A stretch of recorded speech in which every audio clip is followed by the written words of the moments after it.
जय हिंद साथियों, welcome back to live teaching online YouTube channel. हम लेकर आ चुके हैं मैकेनिकल वाइब्रेशन के संपूर्ण सॉल्यूशन। जी हाँ दोस्तों, यहाँ पर है ना ऑल यूनिट के यहाँ पर इंपॉर्टेंट क्वेश्चन हमने लेकर आए हैं, जो कि आपके आरजीबी एग्जाम में 100% ये क्वेश्चन आपको मिलेंगे।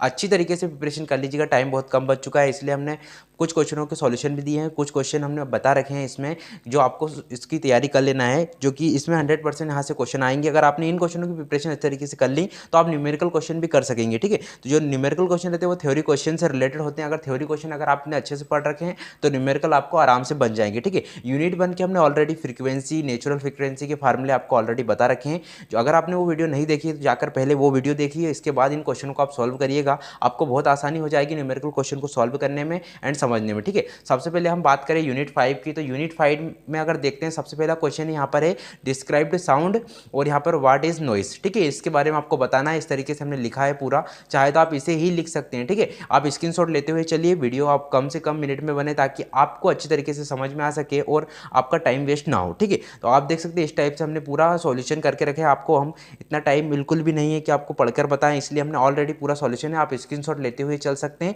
या वीडियो को रोक कर लिख सकते हैं या पढ़ भी सकते हैं। ठीक है, इस तरीके से आप देख सकते हैं साउंड क्या होता है, साउंड के बारे में आपको बताना है और नॉइस क्या है। ठीक है, इस तरीके आप चलते हैं नेक्स्ट क्वेश्चन की तरफ। नेक्स्ट क्वेश्चन जो आपका यहाँ पर है निकालना है आपको, जो है define wavelength of the sound and given the relation with speed of sound. यहाँ पर आपको वेवलेंथ बताना है साउंड की और यहाँ पर रिलेशन बताना है आपको स्पीड और साउंड के बीच में। ठीक है, तो इसका जो फार्मूला है इंपॉर्टेंट वो रहने वाला है lambda equal to V T equal to V of F into M. ठीक है, ये फार्मूला इसका मेन फार्मूला है। इसके बाद यहाँ पर आप जब निकालेंगे वी वॉल्यूम निकालना है आपको, तो वॉल्यूम का फार्मूला हो जाएगा वी पी जीरो। जहाँ पर जीरो इस तरीके से लगा देखेंगे तो आप है ना वहाँ समझ जाइए कि फ्रीक्वेंसी निकाल रहे हैं, मतलब इसका रेफरेंस निकाल रहे हैं पी जीरो, मतलब प्रेशर रेफरेंस। इसके बाद यहाँ पी मेन प्रेशर रहेगा, एम मास प्रति सेकेंड। ठीक है, इस तरीके से इसका हम निकालेंगे वाई लेमडा की वैल्यू, जो कि इस तरीके से आप देखेंगे तो specific heat of constant pressure and specific heat of constant volume. ठीक है, वॉल्यूम और प्रेशर के यहाँ पर सी पी अपन सी बी निकालेंगे तो 1.4 एयर का रहता है, आपको ऑलरेडी पता ही है सभी को। एंड पी भी यहाँ पर एम्बिनेट ऑफ इक्विलिब्रियम प्रेशर एंड यहाँ पर रो है जो कि एम्बिनेट ऑफ इक्विलिब्रियम डेंसिटी, रो को हम डेंसिटी से शो करते हैं। ठीक है, इस तरीके से क्वेश्चन सॉल्व होता है। इसके बाद नेक्स्ट क्वेश्चन आपका इंपॉर्टेंट है जो कि आरजीबी एग्जाम में आएगा एंड यहाँ पर आप देख सकते हैं right the short note subjective and objective assessment of sound.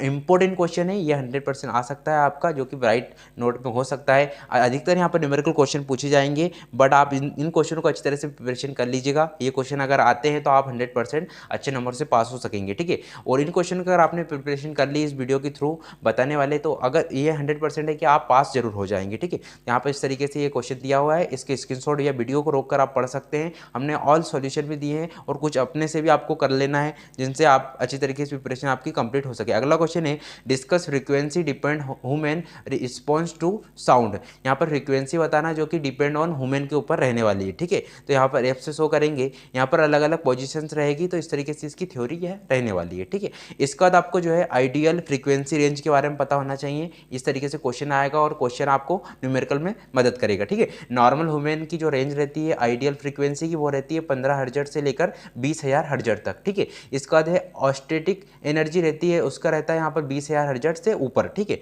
इसका साउंड फ्रीक्वेंसी रेंज की अगर बात करें तो 15,000 से लेकर 20,000 के बीच में रहती है हर्ट्ज में वो भी।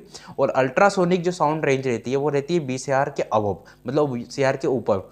इसका फ्रीक्वेंसी बेस्ड हियरिंग सेंसिटिविटी हम निकालेंगे। इसके बाद आपको बताना होगा फ्रीक्वेंसी बेस्ड हियरिंग सेंसिटिविटी के बारे में पता होना चाहिए, जो कि इंपॉर्टेंट है इस क्वेश्चन से। यहाँ पर जो ह्यूमन एंटी आइडियोटरी सिस्टम, यहाँ पे सेंसिटिविटी इक्वल टू नॉट, मतलब जो ह्यूमन की आइडियोलरी सिस्टम रहता है वो सेंसिटिविटी के इक्वल टू नहीं रहता, मतलब हियरिंग सेंसिटिविटी इसके इक्वल टू में नहीं रहती है, आप देखेंगे। ठीक है, गुड सेंसिटिविटी रेंज इसकी रहती है 100 हर्ट्ज से लेकर 4,000 हर्ट्ज तक। इसका जो मैक्सिमम प्रेशियली वेंसिटी फ्रीक्वेंसी, ठीक है, वेनिसिटी फ्रीक्वेंसी रहती है इसकी 3,000 हर्ट्ज। इस तरीके से याद रखना है, इंपॉर्टेंट क्वेश्चन है, ये क्वेश्चन आएगा।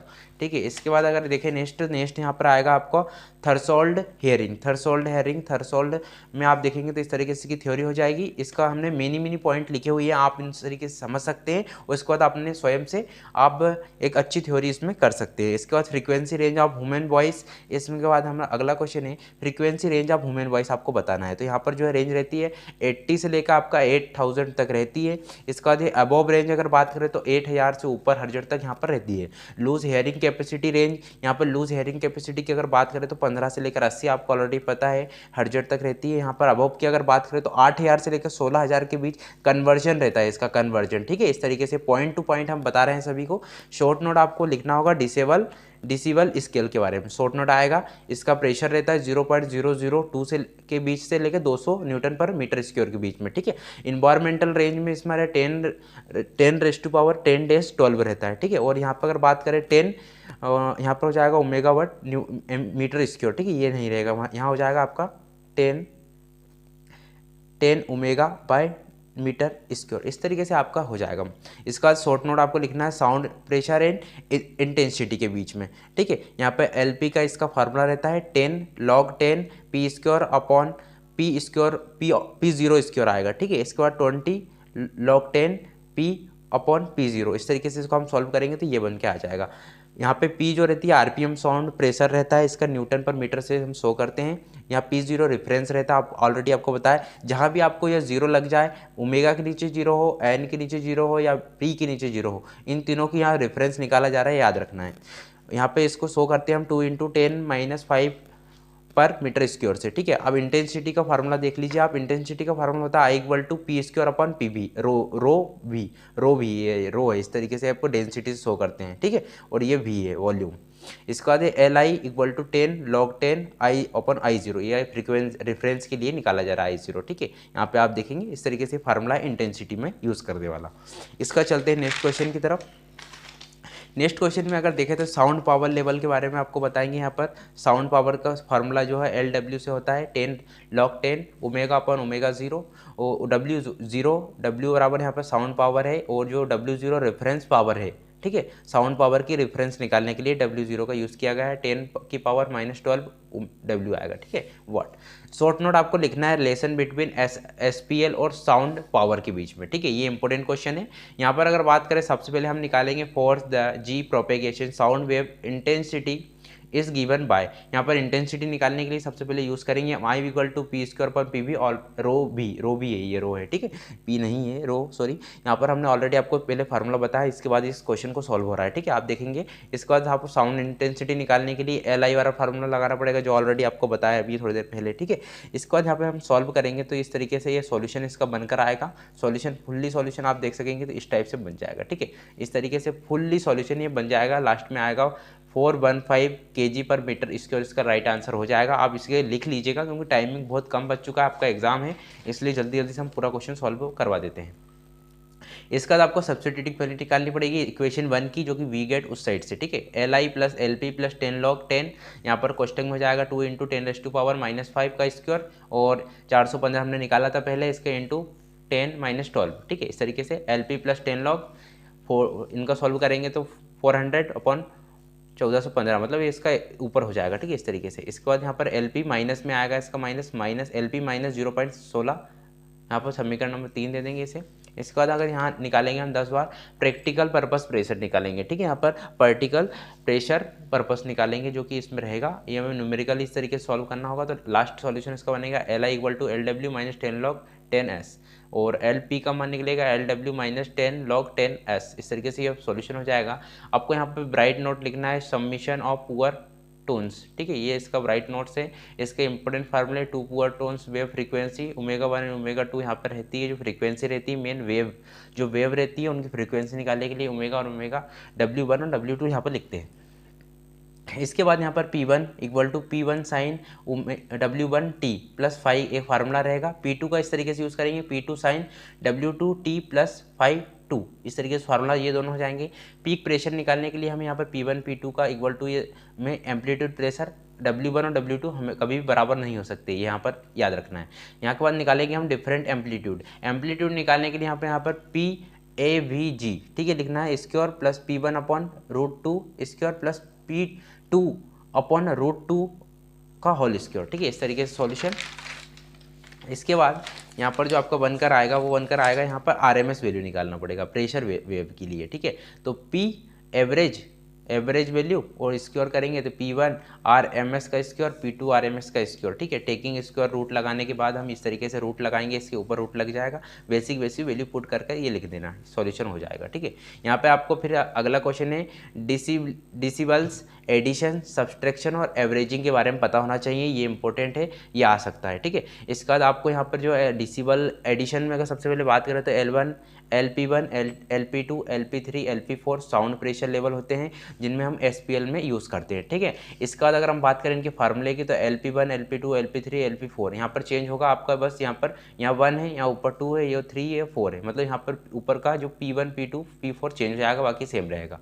यहाँ पर कन्वर्ट करेंगे हम एंटी लॉग में, जब एंटी लॉग में कन्वर्ट करते हैं तो नीचे से P0 की जगह 10 आ जाता है और ऊपर से जो रहेगा आपका P4 तो यहाँ पे L लग जाएगा, बस बाकी सब बेशक वैसा रहेगा सभी में। आप देख सकते हैं P1/P0 का square equal to anti log में कन्वर्ट किया L P1/10 हो जाएगा। ठीक है, P2/P0 का स्क्वायर इक्वल टू यहाँ पर एंटी लॉग में हम कन्वर्ट करेंगे तो L P2/10, इस तरीके से तीनों को चारों का आप कन्वर्ट करेंगे। कन्वर्ट करने के बाद यहाँ पर आएगा use principle summation of poor loss, summation करेंगे जो कि पुअर लॉस रहेगा प्रिंसिपल का।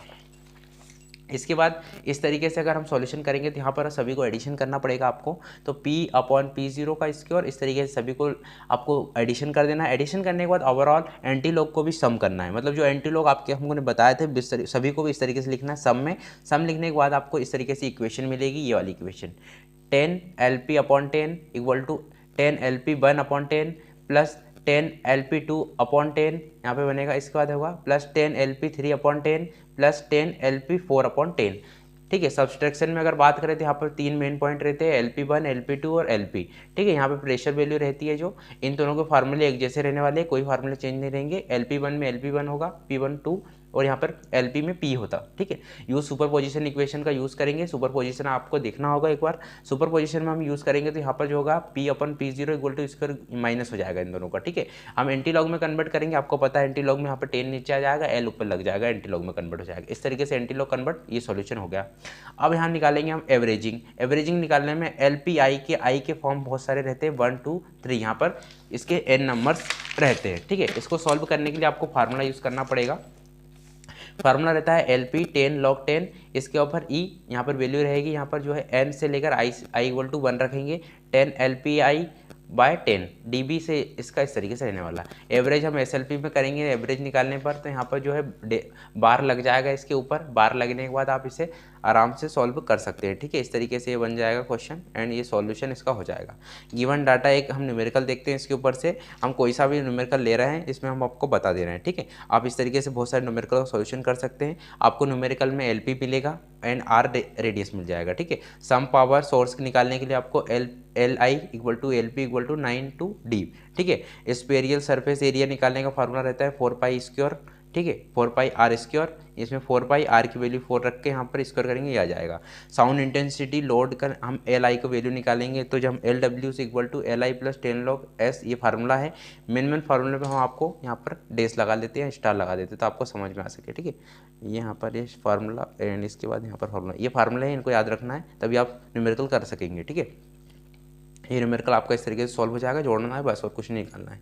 इसके बाद आपको जो मेथड है वो पढ़नी, कौन कौन सी आपको पढ़नी, exact method, approximate method, sound spectra. इसके बाद आपको टाइप ऑफ साउंड फील्ड के बारे में पढ़ना है। पहली फील्ड होती है नियर, फार और डिफ्यूज़।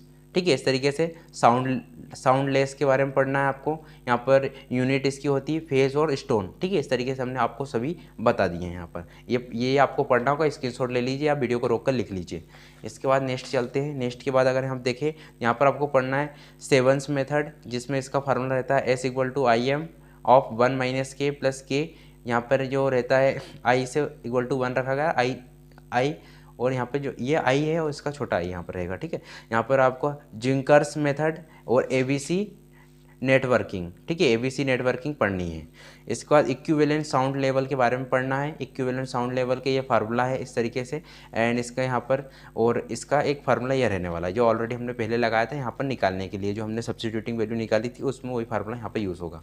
इसके बाद आपको पढ़ना है 5th यूनिट में SPL नॉइस और यहाँ पर लॉजिकल पॉल्यूशन, नॉइस पॉल्यूशन है, ये नॉइस पॉल्यूशन, ठीक है, सॉरी, यहाँ पर noise pollution, auditory effect of noise और इंडस्ट्रियल नॉइस कंट्रोल, ठीक है, ये इंपॉर्टेंट क्वेश्चन है, 100% यहाँ से थ्योरी उठकर आ सकती है।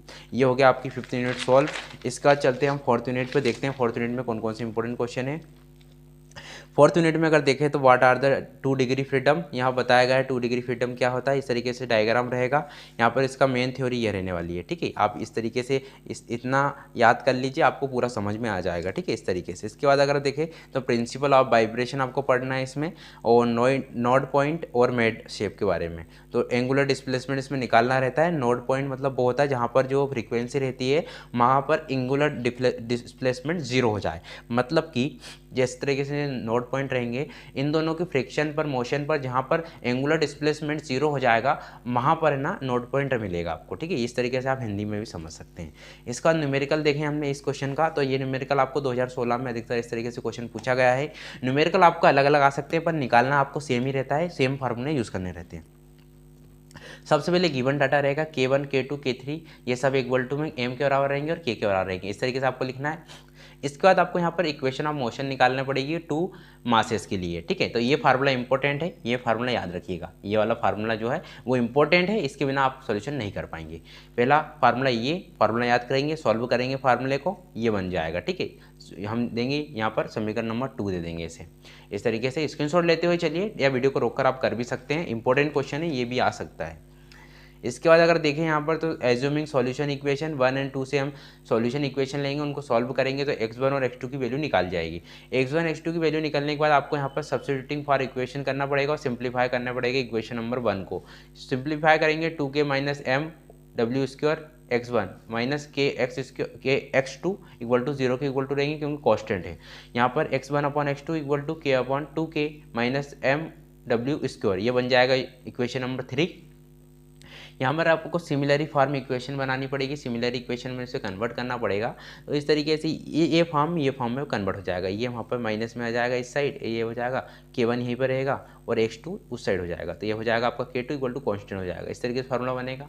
इक्वेटिंग हम फर्स्ट एंड फोर्थ इक्वेशन से कन्वर्ट करेंगे तो थर्ड और ये हो जाएगी और ये फोर्थ हो जाएगी, ठीक है, थर्ड इक्वेशन ये रहेगी, फोर्थ इक्वेशन ये रहेगी, आप देख सकते हैं। इन दोनों को सॉल्व करेंगे तो जो होगा x1 x2 की वैल्यू इसके बराबर है और x1 x2 की वैल्यू इसके बराबर है, मतलब ये दोनों आपस में बराबर हो गए। तो यहाँ पर हम लिखेंगे ये दोनों आपस में बराबर हो गए। इक्वेशन यहाँ पर इस तरीके से इक्वेशन, ये इक्वेशन इसकी बन जाएगी। जब हम तिर्यक गुणा होगा, हिंदी में बोलते हैं तिर्यक गुणा, आप इंग्लिश में क्या है वो हमें नहीं शायद थोड़ा सा देखेंगे। एंड इसमें जो है इस तरीके से इंटू करना है आपको और इक्वल टू कांस्टेंट लेना है। इस तरीके से इक्वेशन करेंगे तो सॉल्यूशन ये बन का आएगा, ये लास्ट सॉल्यूशन इसका बन जाएगा, ठीक है। ये सॉल्यूशन है। W2 की वैल्यू ये आ जाएगी, W1 की वैल्यू इधर निकल जाएगी, ठीक है। W1 W2 की, अब यहाँ पर W1 W स्क्वायर 1 होगा, ठीक है, तो इस तरीके से ये वैल्यू आएगी, W2 का आएगी। फिर इन दोनों को अलग कर कर आपको यहाँ पर फ्रिक्वेंसी वाला फार्मूला लगा रहा है, नेचुरल फ्रिक्वेंसी का यह फार्मूला है जो कि F0 upon root K upon M का फार्मूला, रेडियस पर सेकंड, ठीक है। इस तरीके से सॉल्यूशन बन जाएगा। रेशियो निकालना पड़ेगा आपको प्रिंसिपल मोड में, और जो कि वाइब्रेशन का रहेगा। तो यहाँ पर ओमेगा W स्क्वायर का फार्मूला लगाकर K अपॉन M लगाना आपको और x1 x2 की वैल्यू रखकर इस तरीके से फार्मूला बन जाएगा आपका, ठीक है। फार्मूला ऑलरेडी हमने पूरे बताए आपको, फार्मूले जो इंपॉर्टेंट है वो आपको लगाने पड़ेंगे, तभी आप सॉल्यूशन कर सकेंगे न्यूमेरिकल क्वेश्चंस का, ठीक है। जिन बच्चों को समझ में नहीं आ रहा है वो बच्चे एक बार दोबारा से वीडियो को देखें, क्योंकि इंपॉर्टेंट क्वेश्चन है ये, 100% क्वेश्चन आ सकते हैं, ठीक है। यहाँ पर इसमें आपको 4th यूनिट में कोऑर्डिनेट कपलिंग पढ़ना है, स्टैटिक एंड डायनेमिक के बारे में पढ़ना है, कपलिंग के बारे में, ठीक है। वाइब्रेशन एब्जॉर्बर, इसमें आपको पढ़ना है वाइब्रेशन अब्जॉर्बर और कपलिंग के बारे में, डिफरेंट आइसोलर एंड वाइब्रेशन आइसोलर, ठीक है, इस तरीके से पढ़ना है। इसमें फ्रेम वाइब्रेशन और टॉर्जन के बारे में पढ़ लीजिएगा, ठीक है। इसका मेन फार्मूला इसमें यूज़ होते हैं ओमेगा W बराबर 2πn/60, ये न्यूमेरिकल में यूज़ होगा। एंड ये वाला न्यूमेरिकल, ये म्यू बराबर फार्मूला M2/M1, ये न्यूमेरिकल में यूज़ होते हैं, ठीक है। तो ये याद रखिएगा, ये इंपॉर्टेंट है दोनों। इसके बाद नेक्स्ट फार्मूले आप आ गए हम यूनिट 3 पर। यूनिट 3 के इंपॉर्टेंट क्वेश्चन की अगर बात करें, सबसे पहले एग्जीक्यूशन के बारे में पता होना चाहिए, पीरियोडिक, इम्प्लेसिव, टाइप ऑफ और रैंडम और सोर्स, ठीक है। इस तरीके से ये एग्जीक्यूशन के बारे में है, ये तीनों पॉइंट है, याद रखिएगा। सोर्स के बारे में अगर देखें तो thermal effective, reservoir, loser and defective, magnifier, vibration in turning of the engine, इसके बाद mass of rotating part and distributed uniformly और मैग्नेटिक इफेक्ट, ठीक है। इस तरीके से हो जाएगा। यहाँ पर स्टैटिक डिफ्लेक्शन, फ्रीक्वेंसी रेशियो के बारे में आपको पता होना चाहिए, ये फार्मूले यूज़ होंगे। और रिकॉन्स्टेंट फ्रीक्वेंसी का फार्मूला डब्ल्यू बराबर डब्ल्यू एन इक्वल टू के अपन, ये ऑलरेडी बताया, फ्रीक्वेंसी का फार्मूला हर जगह ये वाला यूज़ होता है, तो ये रट लीजिए। इसके बाद है आपका फेज़ एंगल। फेज़ एंगल में टेन थीटा का फार्मूला यूज़ होता है। यहाँ पे एम्पलीट्यूड निकालने में हम एम्पलीट्यूड का फार्मूला रहता है एफ अपन सी डब्ल्यू एन फार्मूला, ठीक है। इस तरीके से कोई सी वैल्यू रखाएगी तो सी की वैल्यू दी जाएगी, डब्ल्यू एन की वैल्यू भी दी जाएगी, ठीक है। इसके बाद हम देखें फ्रीक्वेंसी ऑफ पीक एम्पलीट्यूड के लिए ये वाला फार्मूला होता है, जो इस तरीके से हो जाएगा, ठीक है। और यहाँ पर डब्ल्यू पीक वैल्यू निकालने के लिए डब्ल्यू एन और रूट के अंदर 1 माइनस 2 ई स्क्वायर, ठीक है, इस तरीके से आएगा। और डैम्पेड फ्रीक्वेंसी का मेन इंपॉर्टेंट फार्मूला, ये इंपॉर्टेंट है, एंड इसका फार्मूला रहता है डब्ल्यू डी इक्वल टू, यहाँ पर हो जाएगा आपका ये रूट है इस तरीके से 1 माइनस ई का स्क्वायर डब्ल्यू एन, इस तरीके ये फार्मूला रहेगा, ये रूट में हो जाएगा और of into W N into हो जाएगा। इसमें चलते हैं नेक्स्ट क्वेश्चन की तरफ। नेक्स्ट क्वेश्चन इसमें जो है आपका, इसमें रहने वाला है रेसिप्रोकेटिंग अनबैलेंस, वाइब्रेशन आइसोलेशन आपको पढ़ना है, मैग्नीफिकेशन फैक्टर्स, ट्रांसमिबिलिटी और मैग्नीफिकेशन फैक्टर्स, मोशन ट्रांसमिबिलिटी, ये इंपॉर्टेंट है, इनकी थ्योरी आ सकती है। इसके बाद volumetric acceleration, force transmitted, T R, इसके फार्मूला आता है T into R equal to F T upon F, ठीक है। राइटिंग और ये है वायरलिंग स्पीड और क्रिटिकल स्पीड ऑन सॉफ्ट, इस तरीके से ये कंप्लीट हो जाएगा आपका 3 यूनिट भी। 2 यूनिट में अगर बात करें तो कुछ इंपॉर्टेंट फार्मूले हैं, बस इसके ज़्यादा कुछ भी नहीं होने वाला है। इसमें न्यूमेरिकल क्वेश्चन आएंगे इससे, तो न्यूमेरिकल क्वेश्चन को आपको देखना होगा, न्यूमेरिकल क्वेश्चन इन्हीं से बनकर आएंगे, ये पढ़ लेंगे तो न्यूमेरिकल भी बन जाएगा। डैम्पिंग पढ़ना है सबसे पहले, इसके टाइप पढ़ना पड़ेगा इसको। डैम्पिंग है विस्कॉस, कोलम्ब्स और structural and non linear slip and इंटरफेक्टरिंग, इस तरीके से ये टाइप्स है इसके, ठीक है। अगर आपको नहीं पता है तो इनको याद कर लीजिए और नोट्स बना लीजिए। एंड इसके बाद क्रिटिकल डैम्पिंग एंड इम्पोर्टेंस इसके बारे में, और लॉर्जमेटिक डिक्रमेंट और डिक्रीमेटिंग डैम्पिंग, ठीक है। इस तरीके से ये इंपॉर्टेंट है, तो इन दोनों को आप लिख लीजिए और आप सर्च करिएगा, यूट्यूब पर मिल जाएंगे आपको, या तो फिर आपको गूगल पे आप सर्च करेंगे तो हाथ से मिल जाएंगे। तो ये इंपॉर्टेंट है, इनके याद कर लीजिए। अगर आपको न्यूमेरिकल नहीं बनता है तो उसके ऑफ में ना एक थ्योरी जरूर आएगी, थ्योरी में आप ये लिख दीजिएगा। तो ये इंपॉर्टेंट हो गया है। यूनिट 1 से ऑलरेडी हमने क्वेश्चन सॉल्व करके आपको बता चुके हैं, और न्यूमेरिकल क्वेश्चन थे यूनिट 1 की अच्छी तरह से तैयारी कर लीजिएगा। यूनिट 5 में भी हमने कुछ इंपॉर्टेंट न्यूमेरिकल बताए हैं, तो उस तरीके से पढ़ लीजिएगा, ठीक है। और कोई भी डाउट हो तो वीडियो में कमेंट जरूर कर सकते हैं। एंड आपको वीडियो कैसी लगी, वीडियो को लाइक करके चैनल को सब्सक्राइब कर लीजिए। एंड वीडियो में कमेंट जरूर करना आपको कि आपको वीडियो कैसी लगी। एंड नेक्स्ट जैसे ही एग्ज़ाम स्टार्ट होगा और नेक्स्ट एग्ज़ाम के इंपॉर्टेंट क्वेश्चन आपको हम जल्दी ही प्रोवाइड करा देंगे। तब तक के लिए जय हिंद, जय भारत, वंदे मातरम।